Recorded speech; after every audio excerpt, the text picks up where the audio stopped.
Olá, buscadores! Estamos iniciando mais um episódio do programa Leituras para Viver Melhor, programa produzido em parceria da TV Suprem com a Editora Teosófica, TV Suprem, que é o canal de comunicação da União Planetária, canal 2 da NET. E hoje vamos conversar com a Sabá Moraes, nossa convidada. Tudo bem, Sabá? Como é que você está? Seja bem-vinda. Tudo bem, eu estou ótima, eu estou muito feliz de estar aqui, de a gente poder bater esse papo. Muito obrigada pelo convite, Charles. Nós que agradecemos aí você ter aceitado o nosso convite. Estamos muito felizes com sua presença. A Sabá, ela é cantora, compositora, ela tem graduação e mestrado em canto e é professora de canto e musicoterapeuta. E ela escolheu para a gente conversar a obra O Chamado dos Upanishads, livro de autoria do Roy Mehta, publicado no Brasil pela Editora Teosófica. Sabá, por que você escolheu esse livro? Que chamado foi esse? Ele lhe chamou? Que chamado é esse dos Upanishads, né? Olha, quando tu me convidaste para fazer, tu lembras, né? Eu falei, nossa, mas qual livro que eu vou falar? Porque é tanto livro maravilhoso. Desde que eu comecei a ler esses livros da Editora Teosófica, a maioria deles, desde 2017. De lá para cá, eu já li uns 30 livros. Uns a gente lê muito rápido, né? Mas outros a gente... E tem vários que eu já li 3, 4 vezes. Eu fiquei assim, qual livro? Qual desses livros? Porque tudo que eles falam é maravilhoso. Engraçado que muitos... Eles falam quase que a mesma coisa, com maneiras diferentes, abordando com olhares diferentes, com maneiras diferentes. E dependendo do autor, dependendo dessa abordagem, vai fazer mais sentido para uma pessoa, para outra, né? E quando tu vais lendo outro livro, nossa, mas aquele livro estava falando a mesma coisa que esse daqui, né? E eu, quando tu me falaste, eu estava lendo ele. Na verdade, eu ainda estou lendo ele, já faz alguns meses, porque é um livro muito profundo, muito denso, com muita coisa para a gente refletir, pensar. E eu, assim, quando eu leio, eu estudo esses livros, são para estudar, né? Não é igual um romance, que a gente pega Gustave Flaubert, Jorge Amado, que a gente é um romance, que a gente lê numa semana, em 3 dias. São livros de estudo, né? São livros de conhecimento profundo. Então, não dá para a gente ler assim, numa sentada e acaba. Não, eu leio, eu volto para o início, estou na metade, eu volto lá para o início, estou numa parte, volto para o início do capítulo. E cada vez que a gente volta, e cada vez que a gente relê aquele trecho, tem vezes que a gente fala, nossa, mas eu li isso aqui. Um tanto de coisa que a gente deixa passar, né? Então, esse livro... eu sempre tive muita vontade de ler alguma coisa sobre os Upanishads, né? Desde que eu comecei a estudar, mas eu achava que era coisa assim, muito difícil de entender. E o Roy Mehta, ele tem uma linguagem, apesar dele escrever de uma maneira muito, muito maravilhosa, assim, ele tem uma coisa didática, até pedagógica, né? Mas é uma leitura muito, para mim, pelo menos hoje, está sendo tranquilo ler. E inclusive, eu até te falei que ele me inspirou a fazer uma música, né? Eu fiz uma canção inspirada por um dos trechos desse livro maravilhoso. Que bacana. Depois você vai trazer um trechinho dessa música para nós, então, antes do final do programa, que com certeza iremos adorar conhecer. Isso que você falou, né, da leitura reflexiva, do estudo, né, da releitura, é uma característica, né, desses livros mais reflexivos, né? A gente está falando de livros filosóficos, de autoconhecimento. Para quem não está familiarizado com os Upanishads, eles são textos clássicos da Índia. Então, fazem parte, né, de coleção de vários textos clássicos que a gente tem, né, da filosofia indiana, do misticismo indiano. E o chamado dos Upanishads, ele é um livro, né, que traz uma coletânea e reinterpretado pelo Reutemeter, que foi um teosofista eminente, e que ele nos traz, como a Sabá disse, né, ele nos traz em uma linguagem talvez mais fácil de entender para nós ocidentais. E nem sempre é tão simples você pegar um texto de uma cultura totalmente diferente da sua e com uma profundidade mística, filosófica muito grande. Nem sempre é uma tarefa tão simples, né? Muitas vezes é desafiador. E o Reutemeter, ele facilita um pouco, né? Então, Olha, ele facilita bastante. Eu já li o Caibalion várias vezes. E eu com o Ney Conteiro, que é meu marido, a gente lê, estuda e a gente trechos que chamam muita atenção, a gente chama o outro e lê para o outro, ou então tira uma foto, manda pelo WhatsApp e fala, olha isso que legal, nossa, e a gente conversa. Então, tem trechos que eu lia, eu vou lá e leio para ele, e ele vem ler para mim, então a gente vai aprendendo muito mais assim.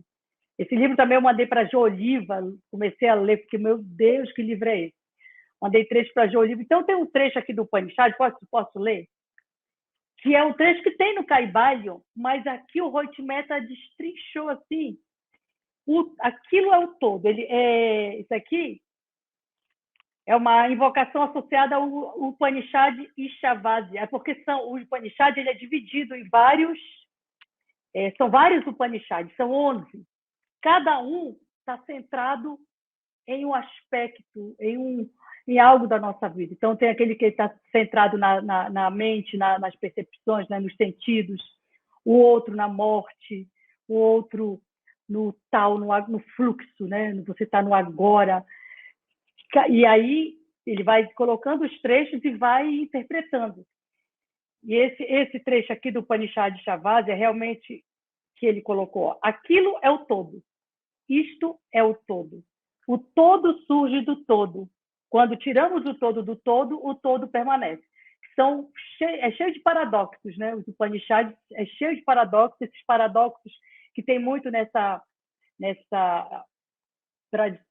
tradição oriental, né? Não tinha entendido completamente, não tinha entendido isso aqui. Quando eu li algo assim que tem no Caibalion, porque é paradoxal. Quando a gente pensa em quantidade, né? Esse nosso pensamento ocidental, né? A gente fala do todo, que o todo tira do todo, a gente está pensando em matemática, em quantidade, né? Só que aí ele está falando em qualidade, né? Você pega uma barra de ouro, você quebra ela todinha em pedaços, aquele pedacinho de ouro ele tem a mesma qualidade da barra inteira. Não tem a mesma quantidade, mas a qualidade é a mesma. E é disso que ele está falando aqui. Então, cada coisa aqui no universo manifestado, cada pontinho minúsculo que a gente nem enxerga, uma árvore gigantesca, o sol, todos têm a mesma qualidade, una do todo.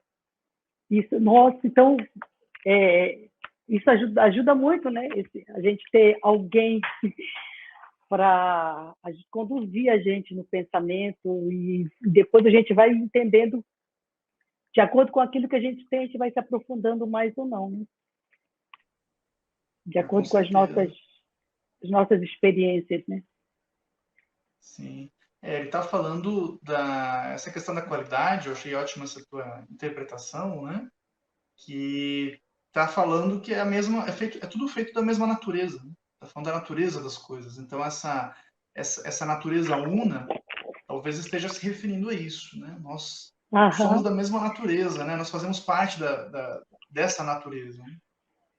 Isso é maravilhoso, Charles, porque ele fala agora na parte que eu estou aqui, jamais, isso é logo no início do todo, mas agora aqui onde eu estou, ele fala da questão da gente não estar satisfeito com o que a vida nos traz, né? Muitas vezes a gente não está satisfeito com o que a vida nos traz, que na verdade é consequência daquilo que nós mesmos fizemos, né? A gente vai viver o que a gente precisa viver de acordo com o que a gente semeou, com o que a gente plantou, que é a lei do karma, né? E aí, muitas vezes, a gente não entende isso, acontece alguma coisa na nossa vida, mas eu não mereço isso, por que a minha vida está assim, por que a vida do fulano é melhor do que a minha? Então, essa questão, isso fez no sentido assim, quando a gente percebe, né, essa coisa da inveja, por exemplo, quando a pessoa tem inveja do outro, é porque ela não percebeu realmente que o todo, que essa força, que Deus, ele está em tudo. Ele está em tudo, ele está na mínima coisa, na coisa mais feia, na coisa mais bonita, ele está na dor, ele está no sofrimento, ele está no assassino, ele está naquele gesto, ele está em tudo, senão ele não é o todo. Então, eu não tenho motivos para essa coisa da inveja, da insatisfação com a nossa vida, é a falta de percebimento de que ele está em tudo, de que ele está ali, em tudo que eu estou vivendo. Quando a gente tem essa percepção e não só entender, mas sentir, principalmente sentir isso, né? Quando a gente sente a presença de tudo que a gente vive, aí a gente não está mais insatisfeito, né? Não vai ter mais o conflito, não vai ter mais a insatisfação. Este é o programa Leituras para Viver Melhor. Hoje estamos conversando com a Sabá Moraes sobre a obra O Chamado dos Upanishads, de autoria do Roy Mehta. Nós iremos para um rápido intervalo e voltamos já já. Até logo.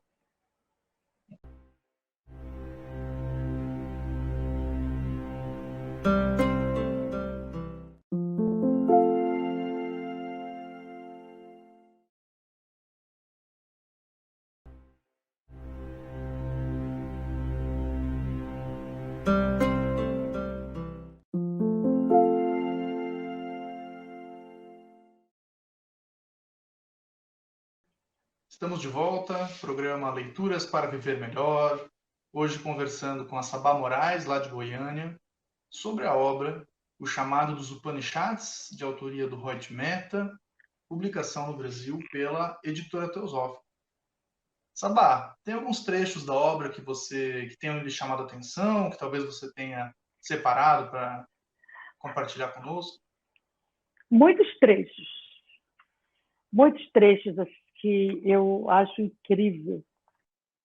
Yama conversando, Yama que é a morte, né? Conversando com o Nachiqueta. E ele resume todo o ensinamento do Upanishad Kata, que é esse Upanishad que fala da morte. Que o Nachiqueta quer saber o que é que acontece no exato momento da morte, se há existência ou não há existência. E como a morte tinha dito para ele que ele tinha direito a 3 desejos por causa de toda uma história que aconteceu, um dos desejos é esse, e ela passa todo esse trecho falando para ele por que ela não pode responder isso, ele precisa viver a morte para poder saber, sentir, né? Viver o que é. E aí ela está falando dos desejos. Quando todos os desejos que se agarram ao coração desaparecem, então o mortal se torna imortal. Esse é o ensinamento sagrado. Quando todas as amarras que prendem o coração são afrouxadas, o mortal se torna imortal. Esse é o ensinamento sagrado. Então, ele não pede para matar todos os desejos. Não é que a gente não pode ter desejo. A gente não pode ter apego ao desejo. E como é que acontece esse apego?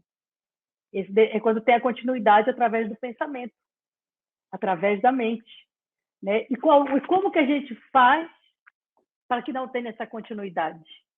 Né? Porque a gente está sempre na mente, né? A gente está sempre no pensamento, quando a gente não está se percebendo, né? Ou a gente está pensando nas coisas que a gente deixou de fazer no passado, se lamentando, aí vem tristeza, ou a gente está planejando o futuro, né? Que a gente vai fazer, a gente não sabe nem se a gente vai estar vivo, mas a gente está planejando. E os desejos vêm aí, né? A gente quer uma casa, a gente quer um carro, a gente quer uma relação ideal, a gente quer fazer sucesso, a gente quer sempre querer, né? Não tem o ser, né? A gente é sempre o ter. E esse desejo acontece, como resolver isso? Quando a gente está no fluxo da vida. Né? Quando a gente consegue viver o instante. Porque se eu vivo o instante, se eu estou plena aqui nesse instante, eu não estou na mente. Né? E aí eu não estou no desejo. E eu não vou desenvolver um monte de doenças que a gente desenvolve, né? A gente está, é o tal, né? É o agora. É estar, é viver cada instante. Até porque o futuro depende do que eu estou vivendo aqui, né? Desse instante. Então, quando a gente tentar fazer isso, né? Tentar ouvir a ser, é fazer, né? É fazer, é viver o instante. Agora, quando você vê, não, já estou aqui em conflito com... Não, volta para o instante. Porque todos os conflitos, as dores, os sofrimentos acontecem por conta disso, né? Da gente não abraçar o agora. E outra coisa maravilhosa que ele fala, que não é cruzar os braços, né? Não é ser acomodado. Estar... É entender, é perceber o todo naquilo que eu estou vivendo. Né? Você abraçar os problemas, até porque, sabe, Charles, eu acho que os problemas vão ser problemas se a gente vê-los como problema. Eles vão ser dor, eles vão ser sofrimento, se eu recebê-los assim. Então, acontece que eu bato o carro, aquilo pode se tornar um caos, se eu quiser, ou pode simplesmente ser algo corriqueiro, entender que precisava aquilo acontecer porque tinha que acontecer, por conta de alguma outra coisa, nem interessa. Aconteceu, vamos resolver, pronto. Aí eu posso transformar aquilo numa desgraça, de acordo com como eu recebo as coisas que vão acontecer comigo, né? Então, e aí é seguir, né? A gente começar a viver assim faz toda a diferença. E eu vou te falar, a gente tem muito que aprender ainda, mas assim, a gente tem tentado viver isso aqui em casa, porque acontecem coisas muito sérias aqui, questões de saúde, com família, e que esses livros, o que a gente aprendeu com esses livros tem ajudado muito a gente, sabe? A gente tem vivido coisas que, se não fosse esse aprendizado, tinha desembocado por umas situações assim incontroláveis. Talvez eu tivesse ficado louca com os problemas que a gente já viveu, porque a gente às vezes reage como loucos, né, com as coisas que nos acontecem, né? A gente desequilibra, as pessoas gritam, as pessoas perdem o domínio da situação. Ou a gente transforma aquela coisa, transformar em tempestade um copo d'água. Tudo pode ser um copo d'água. Vai depender de como eu vou receber aquele copo d'água ali. Pode se transformar numa tempestade mesmo. Com certeza. Estava pensando, né, que essas situações do dia a dia, claro que é normal a gente se perder, né, em algum momento de nervosismo, de ansiedade, isso acontece, né? Mas Claro, lógico. a nossa atitude mental, ela vai ou amenizar a situação ou amplificar o problema, né? Porque nós temos dois problemas. Nós temos o problema que está acontecendo e teremos mais a irritabilidade, a ansiedade e tudo que provocou. E a ansiedade, ela não ajuda a resolver o problema. Aliás, quanto mais tranquilo você tiver, claro que tem situações que são muito difíceis, é claro, né? Cada situação é uma situação e as pessoas têm temperamentos diferentes. Mas o máximo possível que você pudesse manter sereno e pensando racionalmente, né, com o máximo de tranquilidade possível, mais rápido a situação vai se resolver, inclusive, né? Sabá, você gostaria de trazer um trecho da canção que foi inspirada no livro? É possível? Como que... Sim, eu li esse trecho aqui, ó.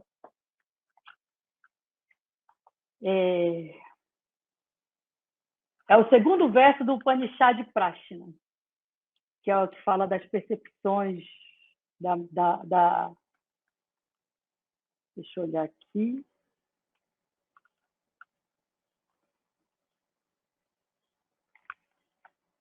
Fala muito, o Upanishad ele fala muito da unidade, né? Da unidade de tudo que existe, né? Do agora, de estar no agora. E esse trecho fala que, assim como os muitos rios que correm para o mar desaparecem ao alcançar o mar, os seus nomes e formas se dissolvem e falamos apenas do mar. Do mesmo modo, essas 16 formas desaparecem, seus nomes e formas dissolvem-se e falemos apenas da pessoa, aquele que não é constituído de partes, mas é sem forma e imortal. E aí tem os outros trechos, né, que vai falando. E eu escrevi, eu estava indo para Belém de ônibus visitar minha mãe. É bom que você tem tempo para ler, para pensar, olhar a paisagem. E aí eu fiz essa canção. Ela é um gênero que é a morna. Morna é um gênero do Cabo Verde, que tem essa malemolência, sabe? Não sei se tu conhece Cesária Évora. Cesária Évora é uma grande artista do Cabo Verde, que ela divulgou muito a morna. E aquela tem essa coisa assim, e você imagina o rio seguindo, né? Descendo. Ele corre, né? Ele corre com uma malemolência, com uma fluidez. Por isso eu escolhi esse gênero. E aí a música assim, Desaguar. Cada rio que morre, cada rio que corre de encontro ao mar deixa de ser rio e se torna o próprio mar.